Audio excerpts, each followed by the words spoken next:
Hey everybody, welcome to episode 18 of the Hendriks Podcast. Today we have Dr. Jacqueline Ross with us. Welcome, Hello. Jacqueline. Thank you.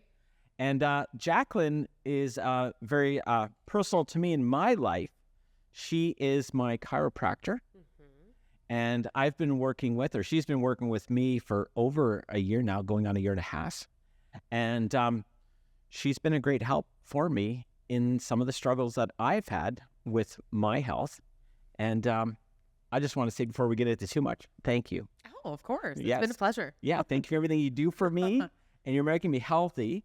And I was thinking about it earlier today. I was like, okay, how do I explain my, age to everybody and the challenges that some people that are in my age bracket, face, right? But before we get into all that, I'd like you to share with everybody, if you could, a little bit about your background. Okay. I grew up in Toronto. I'm the oldest of 4 kids. Love Toronto, but came this way after all of my schooling. But I went to Laurier and Waterloo for kinesiology. Laurier and Waterloo for kinesiology. And a lot of people, it sounds like kinesiology. I don't really know what kinesiology is. So for those out there who don't, are too shy to ask, and well, they're not going to be able to ask, but what is really kinesiology? So kinesiology is the study of the human body. So lots of people that are athletes or involved in sport or interested in like science and the human body kind of go that route. It's quite a popular degree now. Yeah, you hear it a lot. Yeah. I don't hear of too many jobs as kinesiologists. Is that how you would say it? Yes. So a kinesiologist, you can do an exam after you finish your 4-year degree and become a kinesiologist, or you can continue on to do more schooling to become like a physio or a chiropractor or etc. A physiotherapist. Yes. Or a chiropractor. Those would be things that you could obtain after you become Correct. a kinesiologist or studied kinesiology. Correct. Yes. Okay, awesome. So you went there, and not only, I remember chat with you a little while ago, not only did you go to school, but you also played a lot of sports. Yes, I played. You were heavily in the sports. Were you heavy into sports in high school as well? Like, when did that all start? It started pretty young. My parents were always big in sports, and then So they were athletes themselves? yes. Okay. And then my mom was a big tennis player, and my dad was actually a diver. Diver, like, you know, like high board diving. high Yes. board. He grew up in Sudbury, so there wasn't much to do. So you could dive off. So you could dive. Yeah. Anyways, and then got into it super early and played a whole bunch of them and loved it. And that was my first introduction to like injuries as well, which kind of introduced me to chiropractors, physiotherapists. The injuries of others or the injuries of Myself. yourself? Myself. Yes. So what kind of sports did you play? Tennis and volleyball have always been like my big Your sports. core? Yes. Okay. But I played basketball and soccer and ran a bunch in high school as well. Wow. Yeah. So very multifaceted. And I was speaking with somebody a few months ago about sports, you know what I mean, with my little one, our granddaughter that we're raising, Beulah. And she loves gymnastics, and she's a great runner, and she loves soccer. And I was thinking, like, well, is it better to play one sport or multi-sports? And you had a share your opinion on that. Yeah, so I would say definitely sports have become, they're wanting more early specialization in general, which means like you play one sport year round, which I'm not a massive fan of because it's a lot of overuse injuries, a lot of burnout, and kids can kind of learn to hate the sport. But it's nice to have diverse athletes that can kind of do multiple things, and then we're not usually as injured. That makes a lot of sense. I never really thought about the injury part because you're playing different sports. You know, you don't have to, not pigeonhole them, but right into one thing so early, you know, and it gets pretty intense, right? Like Mila just played she went to the recreational gymnastics a couple times, twice, and they said, would you like to try out for competitive? And like, that's full on. That's 8 hours a week, year round. It's a lot right Sports there. are a lot now, which is positive because there's so much structure and lots of activity, but I think sometimes it can be too much, but Yes. finding the balance is kind of the key for each kid, and I think each kid is a little bit different. Fair enough. Well, truth be told, she does want to be in the Olympics someday. Oh, love Yes. it. And she'd like to be in the Olympics actually for soccer and gymnastics. Oh my gosh. So we're gonna The first of her kind. we're gonna have to see how that all rolls out. But I think what happens is you're kind of alluding to, is that as kids get in it and they're in it longer and longer, they find their sweet spot of what, they're either best at and or what makes them happiest and what they enjoy most, right? Yeah, definitely. And I think usually those two cross over. People tend to like things that they're good at. So fair enough. So you did a lot of sports in university. And how far did you bring that? I played volleyball in university and it was great. Yeah. Yeah, it was very fun. And then still play a bunch of stuff recreationally, and kind of my world in sports brought me into what I ended up doing in a career, because I work in mostly a sports clinic. I treat average Joes, professional athletes, young athletes. So it's been great for me. Yeah. And jumping back, you did say something about in your sports, you had injuries. Yes. Right? And serious, not serious? Or Nothing super crazy for me. Lots of ankles, some shoulder stuff, but no surgeries, knock on wood. Yes, very fortunate in that regard. But that was kind of like the start of what got you thinking, like, I'd like to be able to help people that are playing sports and have injuries. Yes. Things like that, right? Is that kind of where that all kind of came from? Totally. I've always loved the teamwork culture and being a part of it. And when I saw a therapist for the first time, I was like, oh my gosh, you get to do this all day and work with athletes and be around teams. And well, there's nothing like doing what you enjoy doing. Being in real estate, I've been over 35 years, and I just love what I do. So it doesn't feel like a job. Yeah. So I'm guessing you kind of feel the same way because you enjoy it. Yeah, totally. Awesome. Great. Awesome.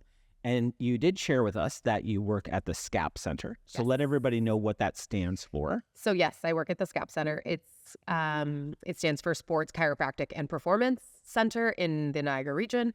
I kind of came out here when I finished school and met my mentor, who's the owner. And you can give him a name plug if you like. Oh, Mark Scaptici. Yes. He's fabulous, and I've learned a ton from him. And working in his clinics has been great. There are 4 chiros at our clinic, and I'm the only female, so I get lots of young females, which I also love. Because they feel more comfortable? Yeah, sometimes. Or sometimes it's just a good fit. Mm-hmm. So it's been great. Awesome. So jumping back to, I know we're bouncing around a little bit here, but you were in university and then you did the kinesiology. And then from that, just so people know who don't know, to let them fill them in a little bit how that works, then you decide where you're going to go from kinesiology. So you can become a kinesiologist, and there's a few other avenues. Mm-hmm. You decide to do more schooling at that point. So what was the schooling element? After that, yeah. So I was kind of confused at the end of 4th year of my undergrad. I applied to a bunch of different programs and decided to shadow a lot of different practitioners to kind of figure out where I wanted to be. And chiropractic ended up being the right fit for me. And so I applied to the chiro school, and it is for 4 more years. So. And you say the chiro school. Yes. And you mean the as in there's just one? Well, just one in Canada. There's one in Canada. Yes. So that's incredible that there would just be one, because, there's certainly a lot of chiropractors out there. Yeah, it's really cool because people come from all over the country to Toronto. And so you meet friends from kind of everywhere. And it's sad when everybody goes back to their places, but we can't have 100 chiros every year in Toronto. One spot. Yeah. No, we got to spread it around. Yes. Yeah. International students, do they take on international students for that too? We had a few Americans and then a few students from a few other countries, but mostly Canadians for sure. Okay. And how long of schooling was that for you? 4 more years. 4 more years. Yes. Wow. Yes. That's a lot of schooling. Yes, I was ready to be done when it finished. I was ready to be done the first week I started college. So I managed to push myself to take 2 years of business in Niagara College. But that's amazing. So you graduate after that 4 years and you're a doctor. Yes. Incredible. Yeah, it was great. Amazing. Congratulations on that. I know it's been a while. Thank you. But thank you. That is amazing. It's amazing for anybody to go through that much schooling. And it's a testament to your drive. And, you just what you want to take on for yourself and your life and helping others. So I acknowledge you for that. Oh, thank you. So jumping over, you're at the SCAP Center. Yes. And that's in Niagara Falls. Yes. So there are 2. There's one in Niagara Falls, and then there's one in our White Oaks complex. White Oaks. And that's where I connected with you at White Oaks, working with my personal trainer. I share with him some of my challenges. And just to kind of fill everybody in a little bit of a background story. A year and a half ago, we were doing our real estate team, Remax Hendriks team, family day event at the Meridian Center. And the mascot Bones was on the ice. And I was on my skates. Yes, watch out for Bones. Bones, I got an eye on you. I will. But so I'm on the ice with Bones, and he gives me a nice like double fist pump tap, and it was a little more forceful than what I was expecting. And he pushed me kind of, and I lost my balance, and I fell on my shoulder. And so not only did I damage my shoulder, but I had another problem that I got frozen shoulder, right? Yes. So, and what I just thought about in saying that is I did make the trip over to the United States to get an MRI because it was going to be an 8-month wait, and I was in so much pain. It was terrible. So I did pay the price, pay the piper, and I got my MRI quicker. And speaking of United States, somebody I know lives in the United States. So this is an interesting twist for yourself. Yes. From Toronto, go to school here, work in Niagara, and let everybody know where you live. Yes, I live in Grand Island, New York, which sounds far, but it's really not. Like, my commute is like 20 minutes a day. Yeah, so that's like commuting over to Grimsby or Stony Creek. Yes.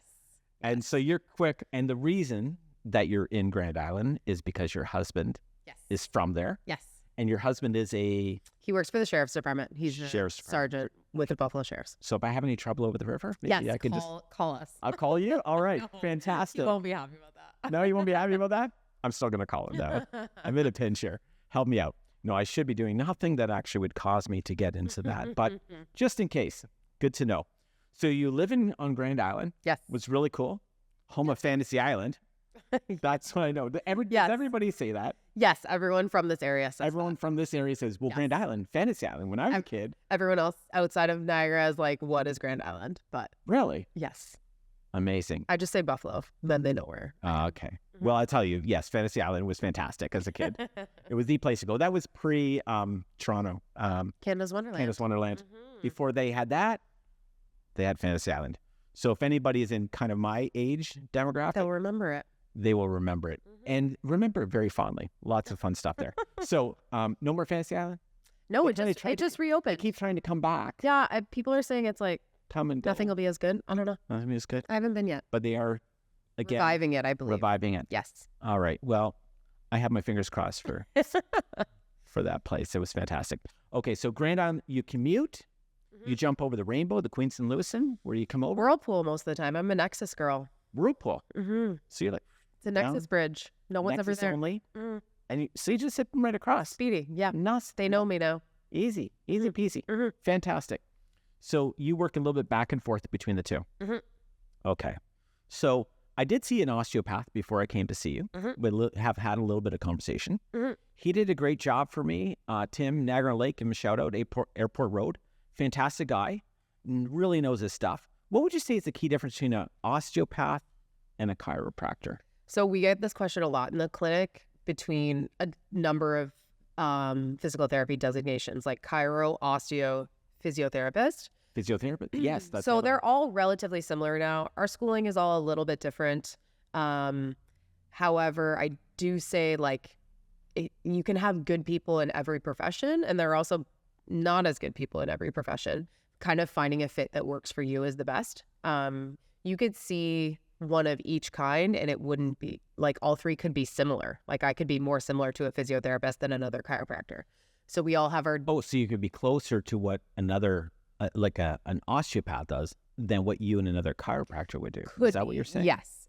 Interesting. I would say chiropractors traditionally would be a lot more spinal based.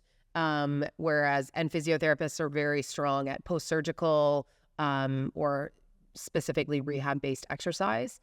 And then osteopaths are a lot more like full body, holistic probably, but the lines have most definitely blurred between our professions in a positive way. Like I think everyone's kind of moving towards evidence-based treatment, which kind of just goes with the science of what works. So a lot of us are kind of working together and merging, and lots of our professions seem a lot more similar to the general public now. So it's a good thing Yeah, I think it's a good And thing it's for not sure. a combative type thing in your industry. No, I would say no. Like, ideally, you have a team that works for you, and you find the people that you connect most with, and you have success with. And I'm not discriminative towards any of them. Awesome. And like you mentioned, it's kind of the same in any business. You'll have great ones. You have great realtors, amazing realtors. There's tons of them in Niagara. And other ones maybe not so great. And I've experienced that. And sometimes it's just not a good fit. In chiropractic, I've experienced that, right? Yeah.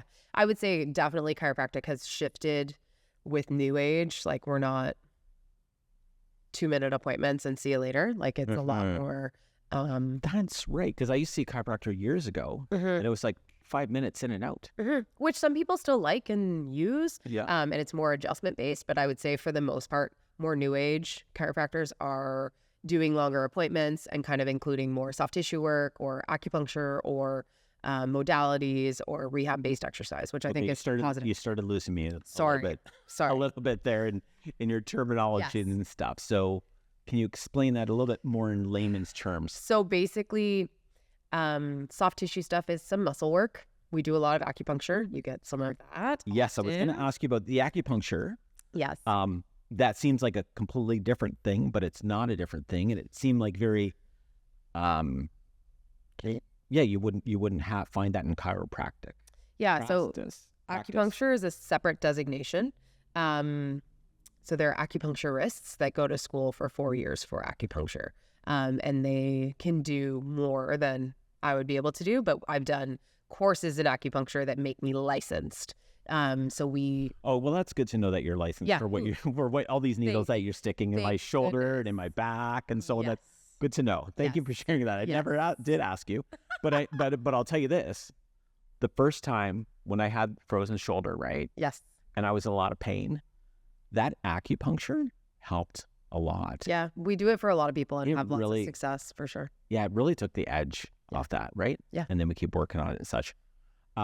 So I'm sorry, you were talking about acupuncture and then the next one. And then, so I said soft tissue work, acupuncture. We still do adjust. It's just not the only thing we do anymore. But we have some modalities too. So modalities is when you hear about laser or shockwave or like the machine-based things. So depending on what the ailment or injury is, we will discern what is advantageous for the patient. And then the last thing is that I'm really big on is education and exercise. So patients actually understanding what's going on is a big piece of them getting better. And then exercise that they can work on their own at home. Yes. And I will say that you are amazing in all of those categories with me. Well, thank you. I'm not just saying that because we're on camera and you're here and you came in spending some time with us. No, you really are. And you do hit all those different points with me, even the exercises, which that's probably one of the hardest things because that's on us to go exercise. Yes. And we don't always want to do that. Yes. And often I just forget my busyness, but I have taken some of that on and it has been helpful. So you've done a good job too. Well, thank you. No problem. Little kudos. No problem. No problem. Shit, let's just keep thanking each other and everything. So further to that, I'm guessing that one question is that a lot of people ask you is, am I going to get completely better? Yeah. I know I do, right? Like when I came in, I was in a lot of pain and I was like, is this ever going to get better? And it's gotten better. Like what percentage would you say it's better? Like I'd say pretty high, like 90s for sure. Yeah. 90 plus. Yeah. Better. Yeah. Like it's incredible. Yeah. Like I couldn't lift my arm here. Like when I came in, how much could I lift my arm? Yeah. You were down in the dumps. I was down. Yeah, because you know what? It's not only pain is also depressing. Like down in the dumps, like literally. Yeah. Like my body was down in the dumps and mentally it's tough. Yeah. The emotional side of injury is so massive for people. And that's why sometimes like the conversation of, yes, this is going to get better if you're listening to what I'm saying and doing what your medical team is telling you to do, because it's really reassuring. Because otherwise it's like, oh my gosh, do I have to live with this for the rest of my life? Yeah. And some things people do live with the rest of their life. Yes. So there's certain things that you can't help. Is that correct? Yes. Right? Yeah. So very much depending on what the person presents with, there are certain things that we can most definitely treat with conservative care. And some things we have to say like this, you need to see an orthopedic surgeon, or you need to go back and see your MD and get referred to a different specialist. So having a medical team is a huge piece of it, for sure. Right. The one thing that makes you a little bit unique over some chiropractors is that you've had the experience of working with some pro athletes. Yes. And I'm guessing you probably can't like name drop. I can't. Nobody at all? No? Okay. I mean, we've done some stuff with the Leafs and the Sabres and... in general, for the teams, for the Maple Leafs, yes, Buffalo Sabres. Yes. And you tell us a little bit about that experience. Well, it's cool. I mean, a lot of that is from my mentor, like Mark Scapitici again. He has been working in professional sports forever. Like, I don't know how many Olympics he's been to. A lot. Oh, himself? Yes. As a chiropractor, as a therapist. So he's going out to the Olympics and he's helping there hands-on? Yes. Full-time? And like full-time teams, Major League Baseball, and NFL, NHL, like just tons of pro athlete experience. So working under him has taught me a ton on that side of it because it's a little bit different than just private practice. Amazing. And I see that when I come into the Niagara Falls. Sometimes I come see at the Niagara Falls office if the schedules don't line up. Otherwise, I see you at White Oaks. But you see the gratitude from these professional players because they've leave you with these beautiful framed jerseys, autographed. Yes. There's a lot of gratitude because, this is their life. This is their livelihood. And they really, truly count on you the sooner you can. Oh, the pressure's on. The pressure's on. The pressure's on you guys. Oh, yeah. The pressure's on them. The pressure's on you. Yes. You got to produce results for them because they want to get back on the ice. Yes. They want to get back on the field. Yes. Right? Yes. And you feel that? Yeah. Oh, well, it's great. It's fun. And I've gotten to do some traveling with it, which has been amazing. Like last year. I will say, sorry to jump in on you there. You go ahead. You said, I mentioned about the field, the ice, but the court. Yes. I got to travel on the women's professional tennis tour a little bit last year, and it was wonderful. Yeah. Yeah, it was great. And again, you can't say the name. No, but she was like a top American tennis player. Top American tennis player, top 10 American tennis player, top 10 in the world, maybe. Yeah, has been, yeah. Has been in the top 10 female tennis players in the entire world. So you've been to the U.S. Tennis Open. Yes. You've been to the French Open. The French Open. The French Open's on right now, too. But last year in Paris, and then I did the Canadian Open. It was in Montreal last year. And then lots of travel trips because USTA, U.S. Tennis Association, is based out of Orlando. So lots of trips down there as well. Because they're training there. Yes. Okay. So that's really interesting. Yeah, it was cool. So you're like on call? How's that work? Yeah. So you connect and they go, they just like call up and the receptionist at your office answers. They're like, I'm so-and-so and I've got a bit of tennis elbow. Yeah. I don't know. The scheduling was a little bit difficult because there were a few of us, like none of us wanted to sign on full time because it's amazing, but you're giving up lots of your life because you're on the road. Like the tennis tour is insane. You're on the road 45 weeks a year probably. So there were a few people that have learned under our mentor that we split up the schedule so that we could all maintain our practices at home and lives at home, but also be with her enough that she's healthy and with someone almost all the time. Healthy and consistency. You did share with me a couple of weeks ago or a little bit ago, that she had wanted you to come on like semi full time, but you felt it was too much and you would have to step back too much from your practice. Yeah, it's definitely a balance when you're thinking about pro sports. Like travel is amazing and working with them is amazing, but it's like you need to maintain a little bit of life. In my eyes, like I'm a big life-work balance person. And I've spent the last 6.5 years building a practice here that I'm not really willing to give up. So Jacqueline, basically what you're saying is you dumped a professional top 10 tennis player in the world to come take care of me. I am like so blessed. I am so honored. Thank you for that. Thank you. Speaking of me a little bit more, not specifically to me, but to my age and demographic, because I'm finding as we get to this, and I was thinking today, is like, how do I group myself into a group without saying specifically my age? And I had Weekend warriors, like weekend warriors. That's what I call lots of people. What got me thinking today was about the border, because I was thinking about you and living in the States. Yes. And I was like, we're on the border of this is the 49th parallel, right? Okay. I don't know if you know that. Geography-wise, Yes. we're on the 49th parallel. Yes. So I'm in the north of 49 club. Okay, perfect. Let's just call it that. Yeah, north of easy. 49. Easy. So for anybody out there that's south of the 49 club or whatever, bless you, you're fortunate. For those of us that are north of 49, our bodies start to change. Definitely. And I mean, I get up, there's more aches, there's more pains. It's getting a lot tougher. I hear every day people saying getting old sucks, but Yeah. recovery time gets worse as we age a little bit. Like tissue can't recover as quickly as it does when we're a teenager. So is that what it is? It's recovery time? A lot of it is. Yeah. Okay. Yeah. And what else is it that makes my body just so sore to get up and do things and stuff? I mean, lots of us are in professions where we do a lot of the same thing over and over during the day versus when we're a kid, we're, sitting at school, but you're running around at recess all the time. You're usually sleeping pretty well. Your parents are hopefully making sure that you're getting enough to eat. Like you're Eating healthier yeah. is a big part of it. Yeah. And what you just said there as well, activity level, right? Mm-hmm. So, and in your profession, like there's some people that are sitting in the chair all day long. Yes. I do a lot of sitting in a chair as a realtor. For 35 years, sitting in a car, certain way, sitting in a chair, looking up at the computer screen.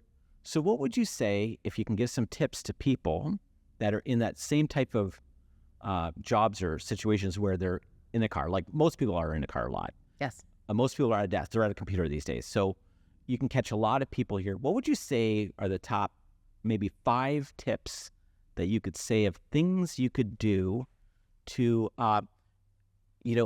make it a little easier on your body and so you could feel a little better? I say like for sure, number one is movement. It doesn't always have to be a hard workout or exercise. It needs to be movement. So like walking is one of the most underrated things people can do. Getting good sleep is huge. We need to be rested and actually recover. And sleep is a huge piece of that. Asking for help when you need it is also really important. If you had kept going with your shoulder kind of like this for a really long period of time, it's harder to get better the longer that you wait. So with musculoskeletal injuries, so muscles or bones or whatever, coming to see a movement therapist like a chiropractor or physio, or if you're not feeling well, go see your doc. Like don't leave things forever. Protein is another huge thing, like eating well, but lots of Canadians undereat protein, and getting enough protein is huge. So kind of 1 gram of protein per pound of body weight is what is generally probably enough. And then like listening to your body is huge too. So movement breaks throughout your day is part of it. But if you're waking up feeling really, really sore, like maybe a little bit of light movement instead of an intense workout. Or if you're waking up feeling great, like, hey, let's go and do a heavier lift. That's fantastic advice. Yeah. So I'm going to ask you a couple more questions in regards to that. Yes.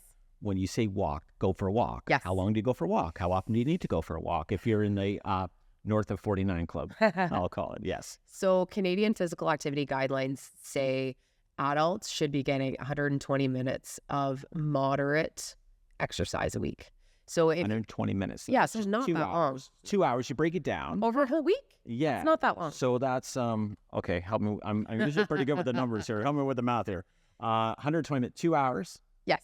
So a half hour 4 times a day, 20 minutes every 5. 4 times a week. Yeah. 20 minutes. Yeah. 20 minutes a day. Go for a 15, 20-minute walk. Yeah. Is that what you're saying in that regard? Yeah. So that's kind of like what they would like you to get as a, not bare minimum, but that's kind of preventing a lot of diseases and obesity and helping with your cardiac health and overall health. So even just that, like if we're walking at a little bit of a pace, that can be moderate activity. So lots of the fitness industry is saying like, we need to be super sweaty or be an hour every day or all this crap. And it's like, no, we need movement. Just movement. Yeah. Just a nice brisk walk, they say. At least. Yeah. Like that's a really easy way to start because it's intimidating to start to exercise. We can start with a walk. Perfect. And that 20-minute walk, is it 10 minutes in the morning and 10 minutes in the evening? Is that the same thing as a 20-minute walk? Well, you want your heart rate up for period of time, but I always say like we want things that are sustainable for people's lifestyles. So if you don't have 20 minutes at your lunch to do it, but you do have 10 minutes before work and 10 minutes after, do what you can do. That's better than nothing. Of Always course, better yes. than nothing, right? It is always better than so, nothing. But 20 in one set is at a good pace is even better. You would say. Yeah. Yes. Every once in a while, you want to have your heart rate up for a period of time. Yes. Every once in a while, for sure. So that was the walking. What was the next thing you mentioned there? Sorry. That got you there. Movement. I said movement in general. Yes, just movement in general. So if Doing we're different sitting things. at a desk all day, like our brain starts to think that this is our resting position. And so when I stand up like this, I'm like, oh my gosh, my hips and my shoulders are so tight. Yes. If we stand up a little bit more often, it will be very positive for the whole body. Our hips will not get as tight. And you shared that with me this morning. You said, hey, Yes. I came in for a session. Then you said, Jerry, don't forget, what are you doing today? I'm going to be at my desk in my office for a while. She goes, well, don't forget, relax the shoulders, stand just up. breathe, get up, walk around. You know, I'm trying to get it. You know what? It's hard to create new habits. Yes. And it's hard to break old habits. Yes. So I'm trying to get into the habit of less coffee, more water. Mm-hmm. And so sitting down, when I sit at my desk, get a nice big full glass of water. Mm-hmm. And actually, I have to go to the washroom first. Perfect, because then you have to stand up. I got to get up. So it's a good thing, right? Yes, it's great. All right. So movement, walking. The osteopath did tell me about sitting in a car, Mm-hmm. that most people sit too far back, lean back in their car, not Mm-hmm. a great position. Should be a little more straightforward. Would you agree with that? Yeah, like perfect position is more like of a 90 degrees. I agree. Straight But back. Yeah. I'm also big on perfect posture is something that changes a little bit throughout your day. So continuing to vary your posture a little bit is positive. Okay. So yes, you're going for a 3-hour car ride. Don't stay in that upright 90 degree. Move around a Move little around bit. a little bit. Yeah. Right? Yeah. Okay. All right. And you mentioned as well about, really listen to your body. Yeah. Right? I think that's a big one for people. Mm-hmm. Some of us are stubborn. I mean, other people are stubborn. And we're stubborn. We're just, it'll go away. That's one, right? Mm-hmm. Well, it'll just go away. Just give it some time. It'll go away. Mm-hmm. But let's see, these things don't go away, right? Can you share a little bit more about that? So basically listening to your body is if you wake up and you're feeling like crap and you try and do a really difficult workout or something, the likelihood of you getting injured is way higher.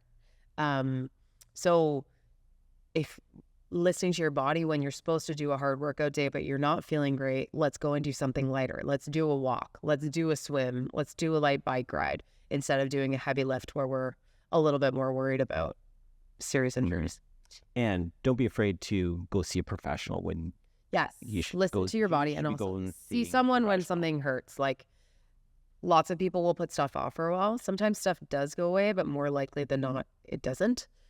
Well, for some in the medical industry, we have a situation of a long wait times to see people, right? Yes. So that often is a challenge for people because they want to see somebody, but it takes months and months to go and see somebody. Mm-hmm. So in your industry, you don't have the long wait times typically, right? No, typically no. So you would be a great first person to come see if they're feeling anything. I would say yes if it's muscles, bones, joints. Muscles, bones, joints. So we call musculoskeletal. So we kind of do all of those things. If you're having chest and heart pain, I'm not the person to go see. Yes. You go to the hospital for that. Fair enough. Just to be clear on that. Excellent. Yes. But if you turn your ankle or twist your knee or your arm hurts or you're getting headaches or a concussion, like those are all things that we see very often. Yeah. And these are all important things because, it's been said over and over again, and everybody north of 49 kind of says that, it's all great to work hard and make a lot of money. And this is, you don't have anything if you don't have your health. Yeah. And sometimes when you're young and busy, you forget about that.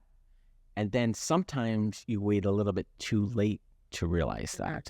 So if there's anybody out there who's in that position, really think about it and take action, get into some kind of a exercise routine. Mm-hmm. Doesn't have to be hardcore, but you could, yes, join a gym. It's hard to break those habits, but health is so important. And it's sad if someone waits too long. And you see that as well sometimes. Sometimes, yeah. It's sad when people work their whole life and they retire and they're excited to travel or go do something. And it's like, I can't walk enough to travel, or I can't do the hike that I wanted to do because my health has gone down so quickly. And it's really sad to see, because it's like, this is your time off that you've been looking forward to for so long. And now you have to change your goals or change what you're doing because you can't do it. Yes.